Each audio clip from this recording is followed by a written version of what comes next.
¿Qué tal amigos de Picanews? Bienvenidos a esta sección de entrevistas a candidatos al Congreso de la República. Mi nombre es Victoria Salinas y en esta oportunidad vamos a conversar con la candidata Heidi Quiroz Palacios. Ella va con el número 16 por Acción Popular, es abogada de la Pontificia Universidad Católica del Perú, además especialista en Derecho Público y Buen Gobierno y desde el 2019 es regidora de la Municipalidad de Lima. Bienvenida candidata Quiroz. Muchas gracias. Muchas gracias a todos los que nos siguen en este canal. Un saludo muy especial también, sobre todo para las mujeres que siempre sacan adelante a su familia y a la comunidad. Ok, correcto. Muchas gracias a usted por su tiempo. Bueno, vamos a dividir la entrevista en dos partes. Primero vamos a conversar un poco sobre temas políticos coyunturales para conocer su posición sobre estos y luego vamos a entrar de lleno ya a su carrera política y sus propuestas. La primera De acuerdo. correcto, la primera pregunta que le quiero plantear es, ¿cuál es su posición sobre las marchas ciudadanas de noviembre contra su correligionario Manuel Merino de Lama? Son legítimas, ¿no?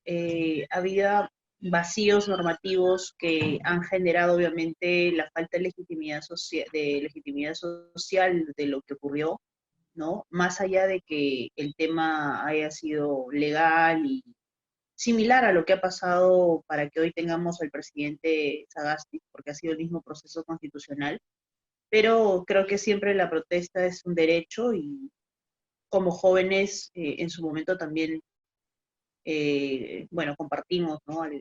La postura de las personas en general que vayan a protestar, siempre y cuando obviamente sea sin violencia, ¿no? Siempre que sea pacífico. Considera entonces que no se produjo un golpe de Estado, como muchos han dicho. Es un tema constitucional, ¿no? Que ya se ha analizado y se va a analizar probablemente a lo largo de los años que continúa, ¿no? Hay vacíos constitucionales que finalmente, como te digo, generan esta falta de legitimidad social, ¿no? Pero señalar, digamos que ha sido fuera de lo legal, estaríamos mintiéndole a la gente, ¿no? Ujú. De hecho, la inconformidad social se sustentaba también en que, o bueno, temían que este intercambio de favores que se tejía, digamos, a las internas, o, bueno, incluso el congresista Hans Troyes reveló que había presiones al interior de la bancada de Acción Popular. Entonces la ciudadanía temía de que se pusiera en peligro la ley universitaria o incluso la fecha de las elecciones. En todo caso, ¿usted respalda la vacancia contra Martín Vizcarra? No era el momento, eh, de acuerdo a la coyuntura que se vivió. Creo que fue un error que en su momento ha generado las distintas protestas que han habido. Más allá de que el señor, pues, sea una persona que hoy se supone que, o sale a decir que es el abanderado de la honestidad, cuando en verdad es todo lo contrario. Lo digo porque él dijo que los candidatos teníamos que venir limpios, sin antecedentes, ¿no? Judiciales, penales, policiales, sin procesos abiertos, ¿no? Porque lo que quiere la política es una renovación de verdad. Pero él está ahí con todos los procesos que tiene, ¿no? Sin terminar de responderle ni siquiera a su misma región. Ujú. Entonces, ¿por qué hablamos de dobles discursos? Hablaba justamente también de posibilidad de que había todo un grupo y una colusión para evitar las elecciones y ahora es el primero que sale a decir que se posterguen. Entonces, o Ujú. sea, ese doble discurso, la gente, sobre todo los jóvenes, creo que empiezan a verlo, ¿no? Y se empiezan a dar cuenta que lamentablemente hemos tenido una persona que no ha dicho y no ha hecho honor al cargo de la presidencia de la República. Ujú. Y la verdad, lamentablemente, es que durante todos estos años, lo único que hemos tenido es presidentes tras presidentes cuestionados, ¿no? Y esta crisis política ha sido generada justamente por la falta de institucionalidad de los partidos políticos. Ujú. Pues tienen mucha Acción Popular, pero Acción Popular responde, ¿no? Ante la ciudadanía y no desaparece de un día para otro o cambia de nombre, de un día para otro o cambia de logo para atraer a gente que lo único que hace es saltar de un barco a otro, ¿no? O acomodarse, ¿no? Claro. Ir cual hoja que se le lleva el viento y acomodarse en el lugar que a ellos les mejor les va, ¿no? Entonces me parece eso también que es importante decirle a los jóvenes, es importante la institucionalidad de los partidos políticos, no puede estar cambiándose uno de partido en partido, saltando de un barco a otro, Claro. y cambiándole el logo a la gente con el único afán de mentirle, ¿no? Antes éramos Sol, ahora somos otro, ¿no? Antes, o sea, llegaron con un partido de PPK y al final mira cómo ha terminado ese partido, peleándose entre ellos mismos, y no solamente entre ellos mismos, sino que generando una inestabilidad en el país que hasta el día de hoy, digamos, estamos tratando de sobrellevar. Ujú. De hecho, Acción Popular es un partido histórico en nuestro país. ¿Cómo evalúa usted el accionar de esta bancada, digamos, Acción Populista en este Congreso? Pienso, por ejemplo, en la ley de la ONP, o incluso el congresista Jorge Vázquez había propuesto, luego la dejó de lado, pero propuso una ley para reintegrar a los policías que habían sido dados de baja durante el gobierno de ella, Francisco Sagasti. ¿Usted se siente representada por esta bancada? Mira, como te digo, nosotros de Acción Popular vamos a siempre tratar de cautivar todos los activos, y los pasivos los vamos a tener que resolver de manera interna. El mismo candidato presidencial ya ha señalado que hay algunas, y en el mismo comunicado que hubo en su momento, se señaló que las decisiones no habían sido coordinadas con, digamos, con las instancias internas del partido, ¿no? Creo que sí se ha tratado de ir a situaciones complejas en momentos de pandemia que tal vez han generado decisiones políticas que en su momento también han sido cuestionables, como la AFP, pero que finalmente creo que siempre han tenido una visión social, ¿no? De querer ayudar, ¿no? Ha habido errores, pero creo que el fondo del asunto es que siempre se ha tratado de buscar ayudar y darle la mano al ciudadano, ¿no? Y lamentablemente el corto tiempo de este periodo ha generado muchas veces que esos debates que se tengan que hacer siempre de manera exhaustiva se puedan mejorar, ¿no? Por ejemplo, el tema de exoneraciones de segunda votación. Ha habido, Ujú. ¿no?, infinidad de exoneraciones. Entonces, me parece, por ejemplo, eso, al menos en un congreso de 5 años, no debería pasar, ¿no? Porque tenemos el tiempo suficiente y las segundas votaciones es justamente para poder repensar, ¿no?, analizar, reevaluar la Ujú. situación y no correr. ¿Usted apoya entonces la ley del retiro de los fondos de la ONP? Como te digo, la ONP es una situación diferente a la AFP. La de la AFP creo que ha habido de manera, o sea, ha sido beneficiosa para mucha de la gente que se ha quedado sin trabajo. Creo que todo el sistema de pensiones tiene que haber una reforma integral, ¿no? Más allá de ver devoluciones, la reforma integral es urgente, ¿no? Porque no es posible que haya todavía situaciones en las que no hayan atenciones correctas en atención a los fondos que el mismo ciudadano da, ¿no? Y se pongan excusas y se pongan trabas para justamente dejar de atender a una persona que probablemente está viviendo una crisis económica insostenible, Ujú. ¿no? Con familiares en clínicas, con familiares en hospitales que prácticamente están al borde de la muerte y no pueden hacer uso de, ¿no? Entonces Ujú. sí es importante dar las reformas integral del sistema, ¿no? Se tiene que reevaluar totalmente el aspecto económico, pero de que se tenga que apoyar, creo que es lo vital, lo que tenemos que rescatar. Ok, al interno de Acción Popular, diversas figuras como Alberto Velarde, Mesías Guevara, incluso el candidato presidencial Johnny Lescano, han mencionado que hay fracciones. Incluso algunos han mencionado 4 facciones. Entonces, ¿cuál es la situación a la interna del partido y si usted se siente cómoda y representada con la candidatura presidencial de Johnny Lescano? Por supuesto que sí, Johnny Lescano es un militante de larga data, es una persona que ha hecho mucha labor social, ha tenido posturas muy claras que ha generado obviamente que tanto a la interna como a la externa de Acción Popular sea hoy uno de los favoritos. Y creo que tiene muchas buenas expectativas para poder no solamente pasar a la segunda vuelta, sino ser el próximo presidente del Perú. Ujú. Y bueno, en el tema interno, como te digo, es parte del debate político, o sea, tener diversas posturas enriquece muchas veces la,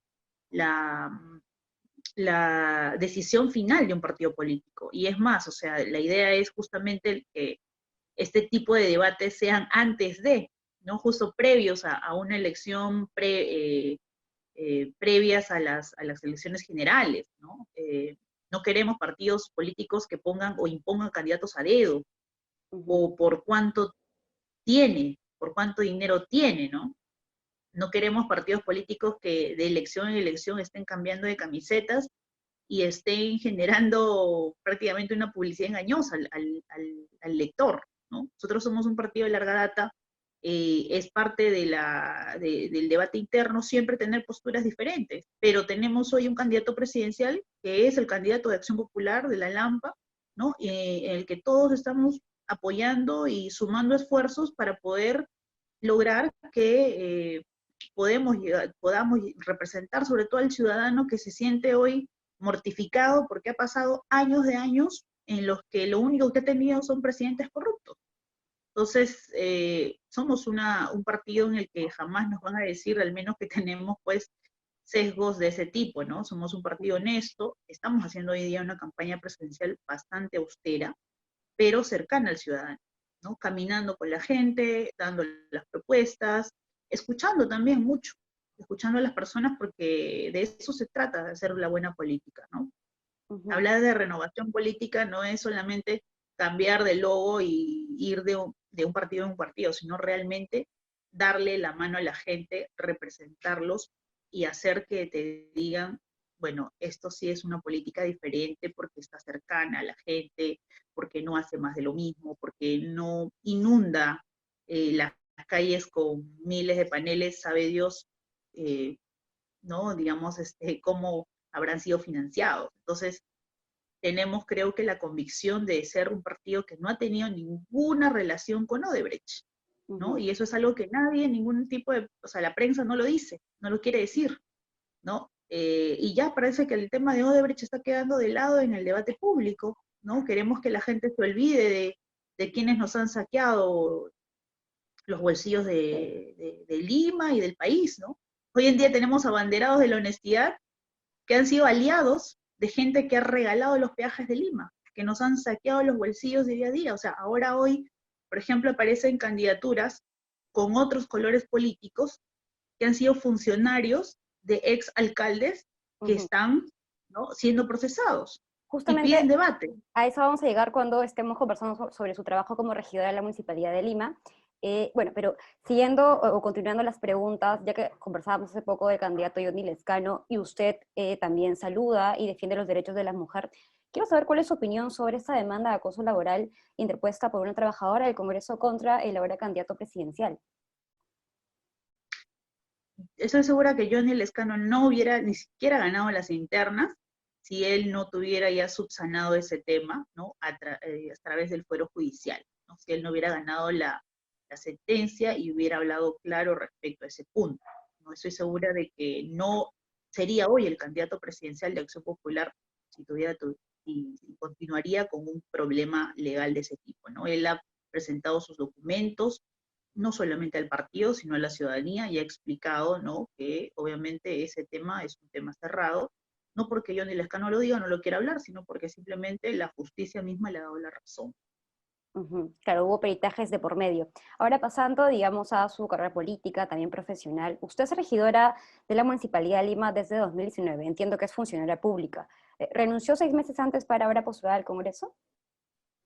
La ley de elecciones da tratamientos distintos de acuerdo a la misma función de la autoridad. Ujú. Por ejemplo, la autoridad edil de máximo rango, que son los alcaldes, sí tienen que hacer ese tipo de renuncias previas, ¿no? En el caso de los regidores, que somos parte de un fuero colectivo político, la ley lo que dice es que haya un pedido de licencia. Al Ujú. igual que es parecido a lo que pasa con algunos funcionarios o servidores públicos que trabajan en el Estado y que quieren postular, ¿no? Se le pide que Ujú. haya un pedidos de licencia para que puedan dedicarse obviamente a la campaña política, ¿no? Y entonces hemos cumplido con la ley, presentando todos los documentos conforme a lo que pedía el jurado, y el jurado aceptaba la candidatura. Digamos, en su trabajo como regidora, ¿cuáles usted considera son sus mayores logros? La lucha incansable que hemos tenido para poder ir descubriendo todo el tejido corrupto que ha tenido los peajes de Lima ha sido una de las banderas fuertes, ¿no?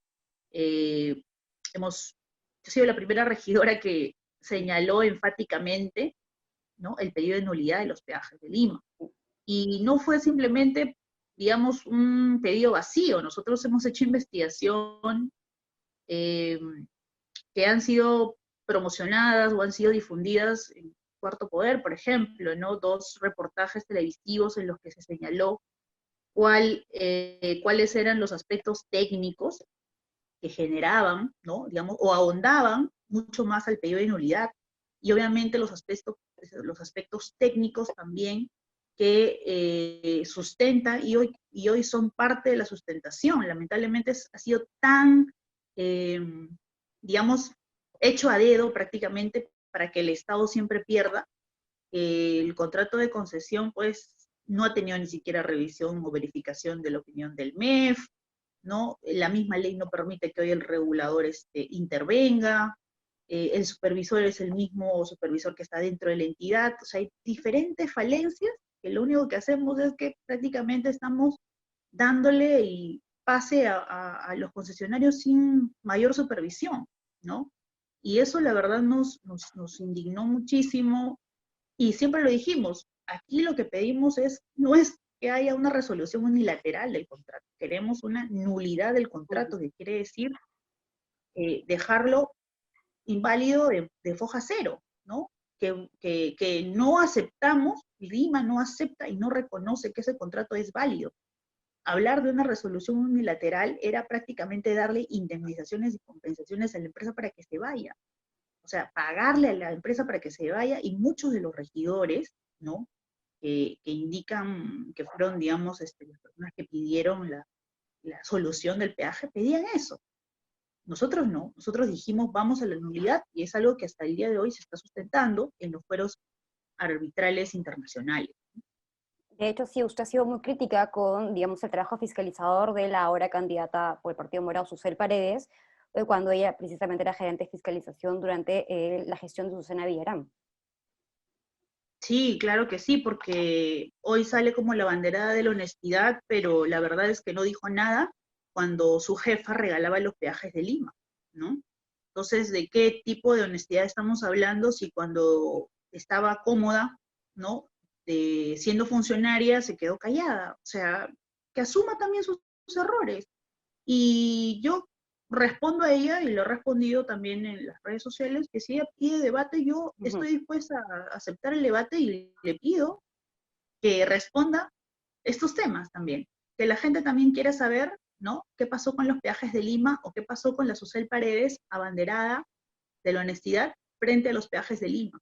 Eso es algo que no ha respondido, esperemos que lo haga, no por mí, por la gente que necesita respuestas claras de los políticos, que no se cambien de camiseta de elección en elección, ¿no?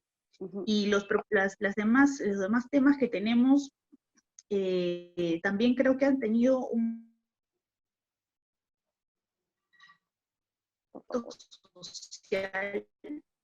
Tenemos impulsadores de un programa hermoso que son obras sociales, muros de contención, losas deportivas, escaleras, que la gente necesitaba en pandemia, ¿no?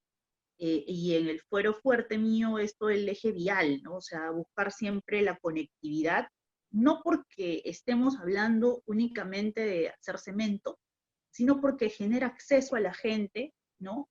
Y obviamente también, aunque no lo creas, de los estudios que tenemos respecto, por ejemplo, a temas de productos de pan llevar, ¿no? Más del 20% se va en transporte. ¿Por qué?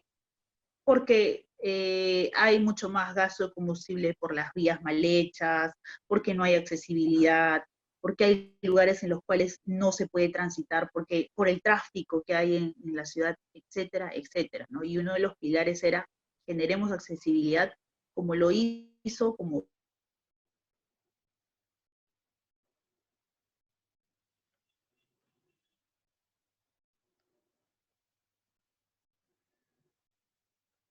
hacer siempre dentro de la Casa Mayito, por ejemplo, era algo que nunca los pobladores ya habían perdido hasta la fe de que algún día se iba a dar, ¿no? Y hoy está en camino, ¿no? Va a unir San Juan del Urigancho con Comas y va a ayudar que las personas que transitan en estos dos distritos ya no se demoren 3 horas en llegar a su trabajo o a su universidad, sino que se demoren 30 minutos. Vías olvidadas porque simplemente a la gente que ha estado en las gestiones anteriores no le interesó mentirle a la gente, ¿no? Generar expectativas. La gente pensaba que ya había estudios técnicos, que había perfiles, y cuando vimos ni siquiera la vía era metropolitana, era una vía distrital, ¿no? Y avanzar con un proyecto así que genera cambios no para 2 o 3 años, ¿no? Sino para digamos, para las próximas generaciones es algo que nos satisface muchísimo, ¿no? Y terminar proyectos que han generado también concesiones, digamos, pérdidas de arbitrajes tras arbitrajes, como es la ampliación del metropolitano, también ha sido prioridad. O sea, hemos visto mucho los aspectos sociales y en el tema del eje de transporte también, no solamente hemos fiscalizado como lo hemos hecho con los peajes y hemos aportado técnicamente para la solución de este problema, sino también, ¿no? Hemos abierto obviamente las vías, o hemos generado la promoción de muchas de las vías que hoy en día son importantes para Lima Metropolitana. Yo recordaba mucho cuando hemos ido, por ejemplo, a Santa Rosa, ¿no? Y habían vías que estaban prácticamente olvidadas, ir y sentir el cariño de la gente llorando cuando se ha prácticamente declarado esta vía como metropolitana, es algo que no tiene valor. O sea, es invaluable la satisfacción que uno tiene cuando ve que se está haciendo cosas por la gente, ¿no? Por la gente que había perdido hasta la fe en los políticos. Ahora, digamos, ya como su candidatura, corrígeme si me equivoco, ¿usted postuló también en el 2016 al Congreso? Sí, postulé también el 2016. Ahora, pero ¿por qué postular al Congreso de la República, digamos? Necesita el Congreso de la República personas que estén preparadas, no solamente en el aspecto profesional, sino también en el aspecto político, ¿no? Estar preparados en el aspecto político implica hacer militancia política desde, digamos, desde las esferas más bajas, ¿no? O sea, es decir, ser dirigente, distrital, provincial, nacional, ¿no? Prepararse políticamente en temas generales, ¿no? Y obviamente tener un respaldo profesional. Hoy en día hay muchas personas que tal vez quieren, digamos, saltar a la política por indignación, pero no se dan cuenta que muchas veces son parte de lo mismo, porque están improvisando, ¿no? Como si yo mañana más tarde quisiera meterme en las grandes ligas del deporte, sin tener un training, ¿no? Lo mismo esperamos, digamos, de los políticos que realmente quieran generar cambios para la ciudad, ¿no? O sea, necesitamos tener personas preparadas en los planos profesionales. Para poder ayudar a la gente necesitamos conocer, ¿no?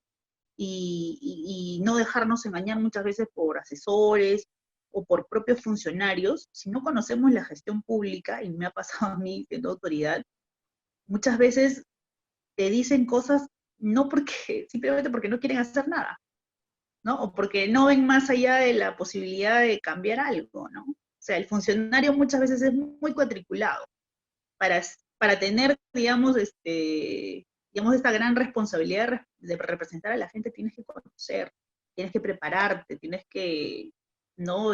Tratar de conocer al menos cómo se mueve el Estado, ¿no? Y obviamente en el plano político también darle a la ciudadanía el mensaje de que hemos hecho política desde, lo más bajo, como cuando uno entra a alguna institución, como te digo, deportiva, ¿no? En la que tiene que prepararse, en la que tiene que demostrar que va pasando, digamos, de escalón en escalón, ¿no?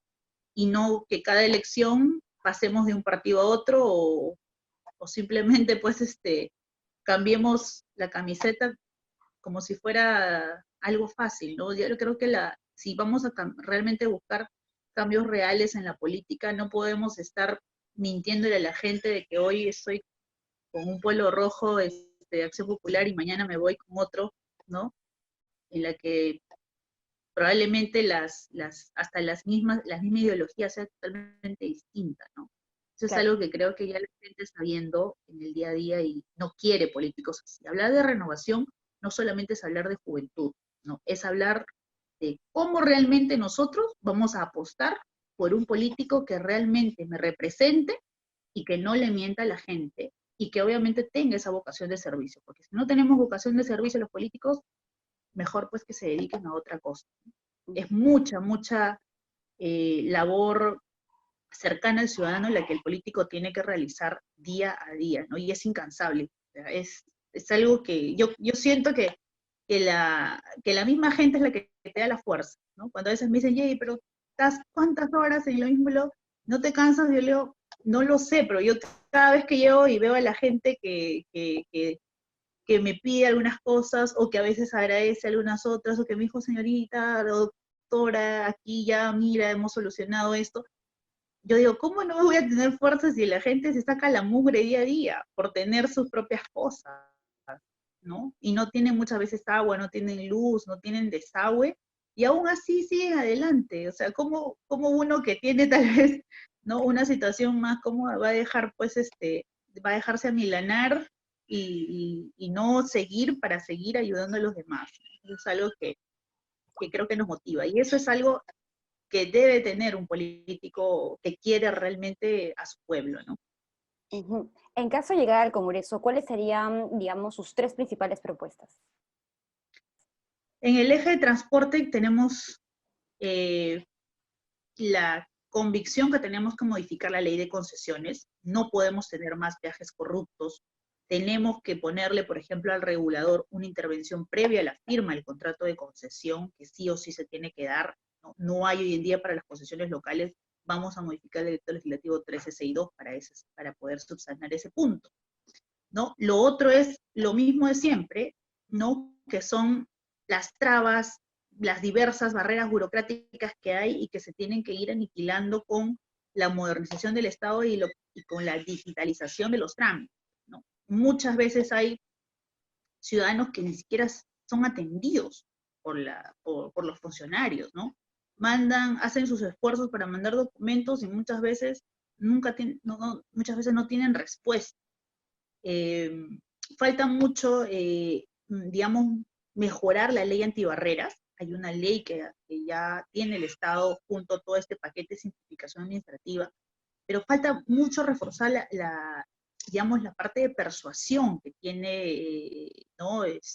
La entidad para poder generar estos cambios reales, ¿no? Hoy en día tenemos trámites que demoran más de 3 años, por ejemplo, los reajustes de zonificación, ¿no? O, por ejemplo, que siguen pidiendo documentos innecesarios como son partidas de nacimiento. Y las personas que son, muchas personas que son provincianas aquí en Lima, tienen que ir a su lugar natal a solicitar su partida de nacimiento y ahí es otra demora más. Si ya tenemos el DNI, ¿no? Hasta los menores de edad tienen el DNI y seguimos pidiendo documentos innecesarios, a pesar de que ya se ha dicho que son documentos prohibidos de solicitar, ¿no? Entonces, tenemos que reforzar también, modificar la ley antibarreras que ha sido aprobada por el decreto legislativo 1256, ¿no? Y el tercer aspecto fundamental es también que basta que la burocracia siga matando a las mujeres del país. Hoy en día la línea 100 solo es una mesa de trámite, no brinda, no salva vidas, ¿no? Puede estar una mujer al borde de la muerte y llama a la línea 100 y no es ubicada. No podemos tener más casos Solciret, por ejemplo, ¿no? Sino que vamos a modificar para que la línea 100, ¿no? Cuidando todos los protocolos de identificación de la persona, pueda generar un levantamiento de la georreferenciación o la ubicación de la víctima, para que de manera inmediata pueda ser ubicada la persona que está siendo víctima de violencia y pueda salvarle la vida, ¿no? Entonces, ese es un tema que también nosotros lo tenemos como un eje principal, ¿no? no podemos permitir que se sigan perdiendo vidas por la ineficiencia del Estado, ¿no? Y eso es algo que nosotros queremos enfatizar, ¿no? Nosotros hablamos mucho de desburocraticemos el Estado, ¿no? Hagámoslo más ágil y más cercano al ciudadano. Eso es lo que queremos dejar nosotros como mensaje también. ¿Usted apoyaría, digamos, la currícula escolar con enfoque de género? Siempre que haya una visión de equidad, Ujú. la apoyamos, ¿no? Pero cuando estamos hablando de equidad, lo que buscamos siempre es el respeto, no solamente a las diferentes posturas o las diferentes opciones, sino también, por ejemplo, en los temas culturales, ¿no? Muchas veces lo tomamos como, digamos, simple cuando hay burlas por el aspecto étnico o racial, ¿no? Y a veces lo repiten los niños y lo tomamos como broma, cuando lo que tenemos que decirle a las nuevas generaciones es, oye, todos somos iguales, ¿no? Claro. Sin importar la opción que tengas, sin importar de dónde vengas, ¿no? Porque somos parte de una misma generación, de un mismo pueblo que lo único que busca es salir adelante, ¿no? Y lo que tienes que ver es justamente la esencia de la persona, ¿no? No de dónde viene, no cuánto tiene, no con quiénes está o con quiénes no está. Yo creo que ese es el verdadero enfoque que se le tiene que dar a la nueva generación, de equidad, ¿no? Porque hablamos mucho de igualdad también, ¿no? Pero muchas veces ni siquiera lo cumplimos entre los mismos colegios, y menos equidad, ¿no? Hablamos de personas con habilidades diferentes, pero a veces lo que hacemos es mandarlas a colegios totalmente distintos, ¿no? Como si no pudieran estar dentro de un mismo colegio, digamos, porque simplemente tienen tal vez una habilidad diferente, ¿no? O sea, no los incluimos. Hablemos de inclusión, de equidad. Eso es lo que tiene que tener el mensaje, digamos, la nueva generación. Entonces, digamos, apoyaría esta currícula escolar con enfoque de género si tiene estas aristas que acaba de mencionar. Básicamente te digo equidad, igualdad, ¿no? Y no solamente enfocado en el aspecto sexual, ¿no? Ujú. En el aspecto sexual creo yo que hay mucho que hacer en el tema preventivo, por ejemplo. Pero a veces ni siquiera en las familias se habla, ¿no? De cómo es que se tienen que prevenir, por ejemplo, los embarazos adolescentes. ¿Por qué? Porque no se quiere hablar de los temas, ¿no? Nos estamos enfatizando, o sea, enfocando mucho más en otros aspectos, ¿no? De opciones, como te digo, cuando lo que tenemos que decirle a la gente es, oye, cuídate, ¿no? O sea, no evitemos embarazos no deseados, hay formas de prevenirlos, ¿no? Ujú. Y lo que más debe importarle, como te digo, a la gente es respetemos a los demás, ¿no? Ujú. Respetemos a los demás como nos gustaría que nos respeten a cada uno de nosotros. Usted mencionó embarazos no deseados, entonces por eso le hago esta pregunta. ¿Usted apoyaría, digamos, la despenalización voluntaria del aborto, del embarazo, perdón? Interrupción voluntaria del embarazo, digo. Mira, solamente en aspectos relacionados a violación para menores de edad, ¿no? Ujú. Sobre todo lo digo porque, si bien es cierto, falta mucha labor preventiva del Estado, en muchos lugares alejados, ¿no? O recónditos, muchas veces ni siquiera tienen la opción, o el trauma es tanto que no llegan a poder utilizar algunas otras alternativas, ¿no? Como son la pastilla, sino que pasan algunos días más y mientras hacen el peritaje, si es que denuncian, ¿no? Si es que denuncian. Entonces, es, la verdad es una situación bastante compleja para una víctima menor de edad, ¿no? Y someterla aún más a tomar una decisión que muchas veces escapa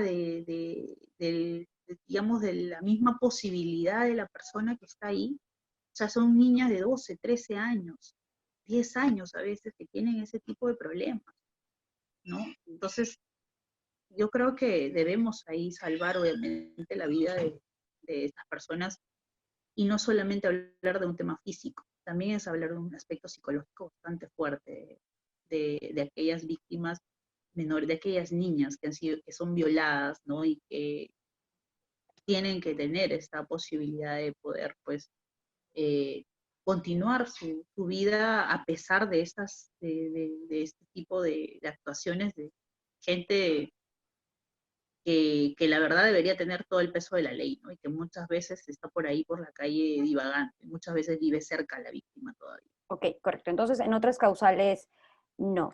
Ahora, el plan de gobierno de Acción Popular menciona que, bueno, están proponiendo un cambio de la Constitución y en caso este consenso no se dé con las fuerzas políticas, se tendrían que hacer igual reformas constitucionales. ¿Usted está de acuerdo con esto? ¿Qué se cambiaría en todo caso en la Constitución? Creo que falta mucho el aspecto, por ejemplo, el principio de solidaridad, que ha sido uno de los pilares de, ¿no? De avance ante problemas no solamente de pandemia, sino de crisis económica en otros países también, que aquí el Tribunal Constitucional ha señalado que la Constitución alberga el principio de solidaridad, ¿no? Pero no está, pues, reforzado, ¿no? Hoy en día, por ejemplo, hay muchas empresas, hasta pequeñas y medianas empresas, que quieren, por ejemplo, aplicar mucho el tema de responsabilidad social, ¿no? Y tienen bastantes dificultades, ¿no? O por ejemplo, en tema de contrataciones del Estado, en la que también se quiere generar, por ejemplo, porcentajes para que mano de obra no calificada de la misma zona tenga que obligatoriamente trabajar en un proyecto social, y no se puede, ¿no? Entonces, ¿cómo poder, digamos, avanzar si tenemos un principio de solidaridad que está dicho por el Tribunal Constitucional, que es el máximo intérprete, pero que en la realidad, en el día a día, no se puede aplicar, ¿no? Justamente por estos aspectos que no están del todo claros dentro de la Constitución.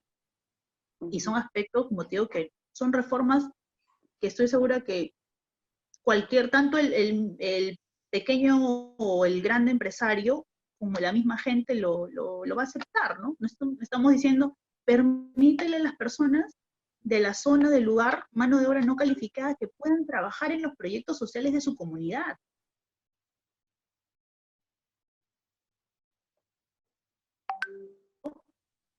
Pero prácticamente hoy es hacerle una entidad estatal, ¿no? Sugerir, pero no puede establecer previamente a la licitación, ¿no? Quiero que haya este tipo de contrataciones de mano de obra no calificada de la zona. No los puede obligar, ¿no?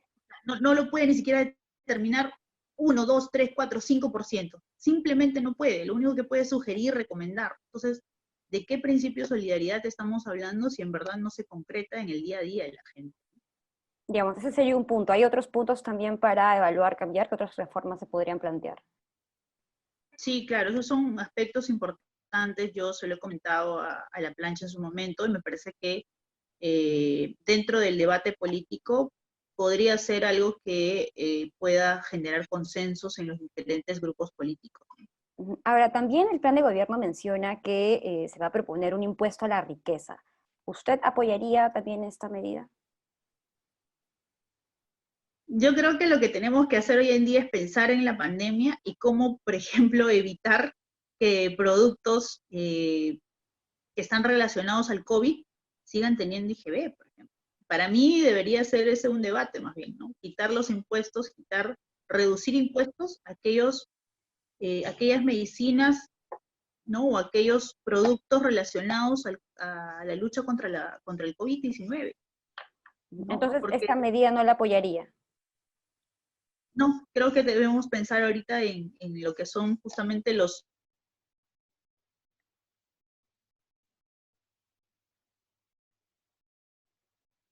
tributos, pero todo lo que es relacionado. Ok. Bueno, hay muchos candidatos al Congreso que también están mencionando que una de sus, si se quiere, incluso la primera propuesta que van a llevar al Parlamento va a ser una denuncia penal contra los congresistas que impulsaron la vacancia. ¿Cuál es su posición al respecto? ¿Apoyaría esto? ¿No lo apoyaría? Ya ha habido bastantes posturas respecto a las diversos constitucionalistas, ¿no? Respecto al voto. Y más allá, como te digo, de las rendiciones de cuenta que vaya a hacerse dentro de los foros en los cuales se está pidiendo, ¿no? Lo cierto es que hay una autonomía en las decisiones digamos, de los congresistas, y así también de otras autoridades, como son, por ejemplo, los mismos regidores, ¿no? Nosotros hemos enfrentado muchas veces cuestionamientos por una u otra votación, cuando la misma norma te señala que hay esta libertad, ¿no? Esta libertad de decisión. Por eso es que nosotros, los ciudadanos, debemos de saber dónde es que vamos a depositar la confianza, ¿no? Porque sabemos que esa persona al final va a tomar una decisión y esa decisión se entiende que te representa, ¿no? Y el peor castigo para un político es justamente no poder ser elegido nuevamente. Y eso es lo que tenemos que nosotros generar en los ciudadanos. Si no quieren que las mismas personas estén en estos espacios de decisiones políticas, no dejes un cuadro vacío, por ejemplo, ¿no? Sino que completa los cuadros. Mucha gente que reniega y se queja mucho del Congreso, pero finalmente el Congreso el 11 de abril tendrá 130 congresistas, ¿no? Y la pregunta es a los ciudadanos, de esos 130, ¿cuál elegiste, no? Claro. O elegiste a alguien o no, por lo menos decide por alguien, ¿no? No es, o sea, generar conciencia ciudadana es decir, cumple con tu rol y escribe algún número dentro de esas casillas, ¿no? Marca por el candidato que tú consideres que es el adecuado. No por quien esté arriba o quien tenga más paneles o quien salga más a prensa, ¿no? Sino quién realmente crees tú que es la persona que te va a representar, te va a escuchar, va a saber canalizar ¿no? tus requerimientos y obviamente vas a sentirte representado al 100%.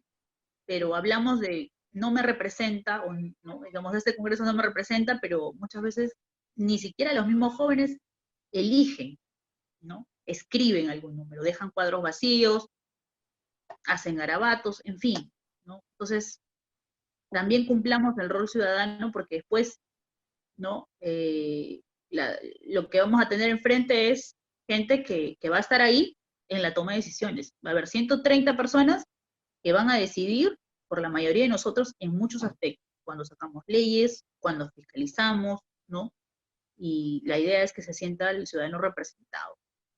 Y la última pregunta, ¿por qué votar por usted?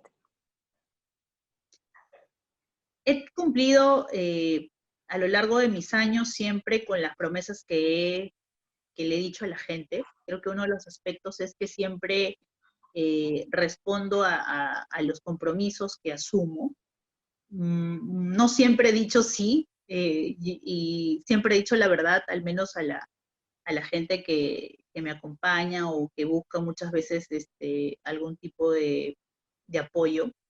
Y el otro día, por ejemplo, recordaba a una persona que me decía, y le decía, ¿no? Alguna de los que estábamos ahí reunidos, lo que más resalta de regidor es que al menos no me mintió, ¿no? Me dijo, esto sí se puede, esto no, esto yo no lo puedo hacer, ¿no? Y creo que es algo es lo que necesita muchas veces la gente, ¿no? Escuchar, una persona que escucha mucho, ¿no? Y que obviamente siempre va a decirle la verdad a las personas. Lo que peor podemos hacer los políticos es mentirle, ¿no?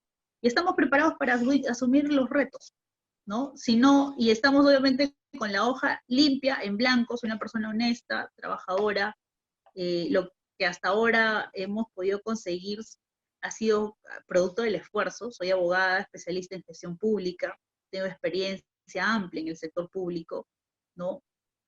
Actualmente soy catedrática de la San Martín, ¿no? Y me he preparado mucho mi especialidad, que es Derecho de Transporte, ¿no?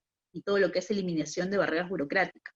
Entonces, por eso es que tenemos propuestas concretas y claras, ¿no? Pero más allá, digamos, de los títulos, creo que la vocación de servicio es importante en un político, y la vocación de servicio, primero se da